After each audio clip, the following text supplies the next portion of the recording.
Hello guys, welcome back to my YouTube channel. It's Krish and today I am showing my ecosystem project about my coral reef. But before we get to start knowing about what I built, right? First we need to know what an actual ecosystem is. So an ecosystem is basically where abiotic factors interact with biotic factors. Such examples are like rocks, fish, sediment, water temperature, etc. And one of these factors change if only one of them, like any, right? It could affect the whole ecosystem. So you would think corals are plants, but they're actually tiny animals, right? Which are called coral polyps. They're tiny animals which live in colonies and they form structures like coral, right? They inside coral they have algae called zooxanthellae, and they have a symbiosis, which basically means they both need each other to live. So algae provides food for coral in the nighttime. In the nighttime, and the coral provides shelter. So that's basically what symbiosis is. Another example in real life would be a tree and a creeper, because a creeper depends on the tree and takes the nutrients of the tree, and they both support each other to live. So now I want to talk about the biodiversity in this. Coral reefs, especially the ecosystem, have a lot of biodiversity. As you can see, I put a lot of biodiversity. Even though it only covers 1% of the ocean, it still supports 25% of marine life, giving them a home, shelter, and food. And when they grow up, they move to the bigger ocean, so that's pretty cool. You can see that there's a lot of fishes, corals, etc. So now my main thing was my food web. So I'm gonna pick one of my producers. It's gonna be phytoplankton. That's one of my producers I'm gonna pick for this example. So all energy starts from the sun. Then phytoplankton picks it up, right, and makes food using photosynthesis. It's kind of like a plant but an animal at the same time. And then zooplankton, my primary consumer, eats it. And that's pretty much how it works. And as you can see, this is the order I made over here for the food chain. This is how this food chain order is. For scavengers over here in the food chain order, it's kinda in the secondary area. Tertiaries can eat scavengers, but if tertiary consumers died by old age, scavengers can eat them. So it's a little bit confusing there, but yeah, I just kept it at the top since scavengers could technically eat anything except decomposer. That's fungi and bacteria which decompose dead fish, etc. So that's it. So there's basically another thing I need to tell you. Coral reefs do not exist without an ocean.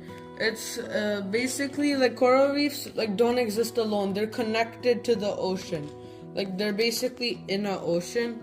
So many species, they depend on coral reefs, right? And if coral reefs are not there, they have nothing to depend on and they could die, right? So coral reefs depend on, fish depend on coral reefs, and when they get older, they move on to the open ocean.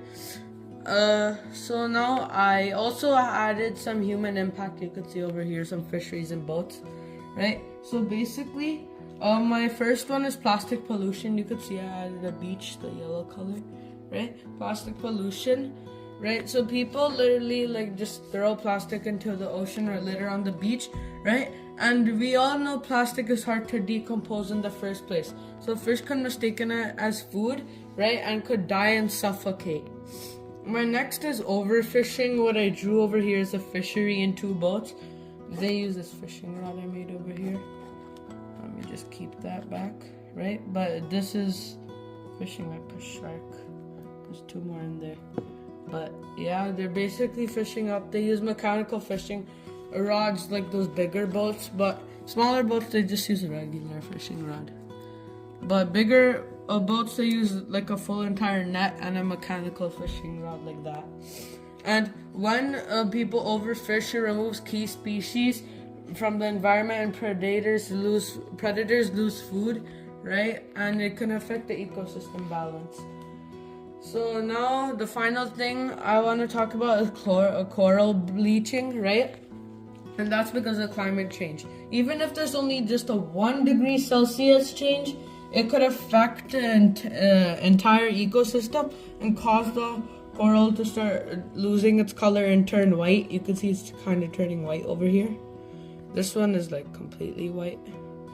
And that one over here too.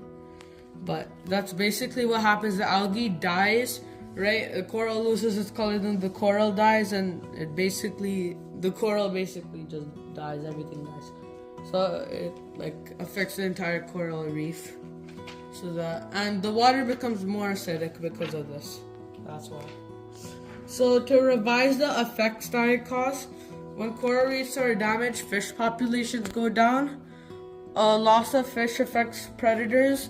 There's a loss of biodiversity, and it affects the entire balance of the ecosystem. That's basically just a revision of the effects, right? So some solutions we can do is protect coral reefs. Requires human responsibility, which is obvious. The first thing we could do is like use less plastic, right? So like we can like stop using plastic, right? And like do cleanup crews for beaches so we stop polluting. We could also recycle, and that could also help too.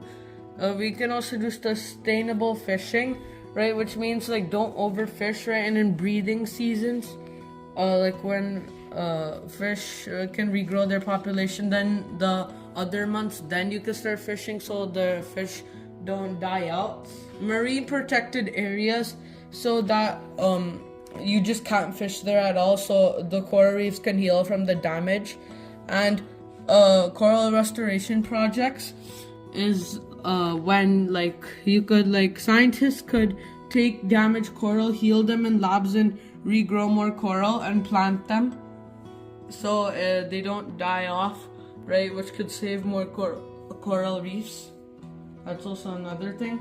Some global importance that coral reefs have, they protect coastlines so they don't like erode from the rocks and sediment like on top of the surface, so they don't erode.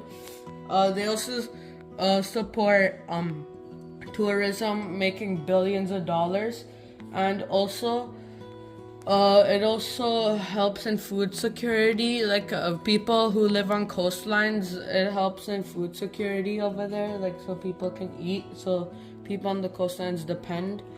There's also losing corals. Another thing, losing corals could basically like humans and animals both depend on corals. If corals were gone, yeah, it would like affect a lot, and like people on coastlines could die and whatnot.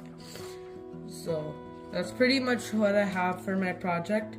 So to conclude, coral reefs are essential ecosystem that support ocean life. Human actions can damage them, but humans can also protect them. And if we protect coral reefs, right, it would mean a good future for the ocean. Because coral reefs support so much life, scientists call them the rainforest of the ocean. Before I conclude though, now that I explained my entire ecosystem, now I'll tell 5 like real coral reefs which actually exist in this world, which are famous for what reasons. So you would probably know this. The first one which I'm talking about is the Great Barrier Reef, right? It's the number 1 biggest reef in the world in Australia, right? It's basically like one time me and my parents like we drove to Miami, right? That was like 2,300 kilometers, right? And when I measured it with the Great Barrier Reef, that's basically driving like beside the Great Barrier Reef on the shoreline, and the Great Barrier Reef is beside you. That's basically how long it is. So the Great Barrier Reef is pretty huge. The next is the Belize Barrier Reef, right? It's famous because it's the 2nd largest reef in the world, and it's also home to the Great Blue Dot. It's basically a sinkhole which is 120 feet like below, right? In the air, it just looks like a dark blue dot. Next is the Red Sea Reef, right? it's famous for its heat-resistant corals because it's corals, right? The corals here, they're like normal, but in the Red Sea Reef, right, the corals are heat-resistant. So scientists are trying to figure out how the heat-resistant corals work. The next is the Tubata Reef, right? That's in the Philippines, yeah, and it's basically like very pristine. It's famous because it's highly protected and pristine, right? Basically, like there's zero human damage, almost like nothing. It's literally a marine sanctuary, so it's pretty clean. And finally is Raja Ampat, and it's because it's most diverse. That's why it's the most famous, right? It's diverse for that. It's like it actually has like 2,300 species of coral and 1,600 species of fish, which is like a lot, and it's the most diverse. That's why it's so famous, right? And before I end, now let me tell you 5 fun facts. So the first one, corals aren't plants, they're actually animals. I told you that at the start over here. Second, reefs are giant protectors. I should have told you that in global importance, right? They actually stop a wave power by 97%, so it doesn't erode the shoreline. Third is they help us breathe, right? In the atmosphere, if coral reefs disappeared, 70% of our atmosphere air would be kind of gone because the coral reefs make it using fish and corals and whatnot, and the algae inside them. And 4, reefs can be seen from space, the Great Barrier Reef and whatnot. And 5, some reefs are older than pyramids, more than 4,000 years old and even older. So in the primitive times before Egyptian pyramids. And that's pretty much it. So that's pretty much it for what I have of my project. So I hope you liked my video. Please like and subscribe, but don't forget to click on notifications. Goodbye.